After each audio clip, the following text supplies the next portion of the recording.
When I was preparing for this, I went back and I listened to a lot of stuff and I watched a lot of things, and I'm amazed at how often the space is actually fooling me into thinking there's more complex things going on. Yeah. Do you remember having an epiphany about space versus, sonic, filling the sound with all these? Minimalism was very much part of the movement that we grew up in.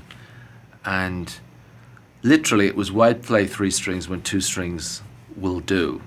When we started to go into the larger venues, we realized that because the sound can get so confused and so messed up because of reverberations, and you're better off keeping it as simple as possible in a bigger venue. So almost our sound started to get even more stripped down the bigger the venues got. And did that work its way into your songwriting as well? Sometimes unconsciously, but then laterally I think we now think in terms of how a song will perform on stage in front of an audience, because as a band we grew up on a stage. We're not a studio band, we're a live band that goes into the studio to make albums.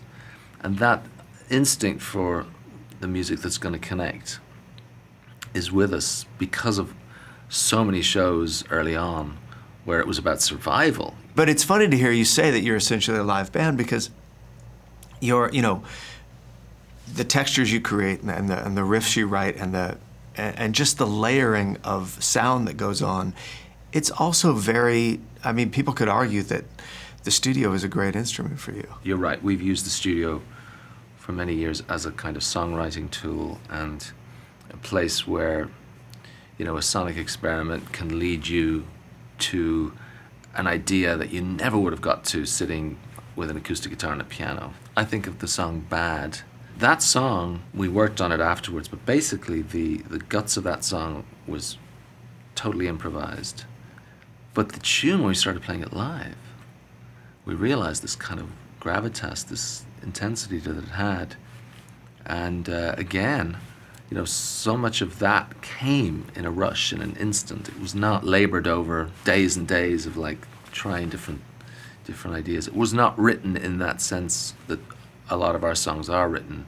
It was more improvised. Right. And that is something that I wouldn't know how to write that. I wouldn't know how to sit down and go on piano, okay, this is how it is. It had to happen in some ways with everyone playing at the same time in the room.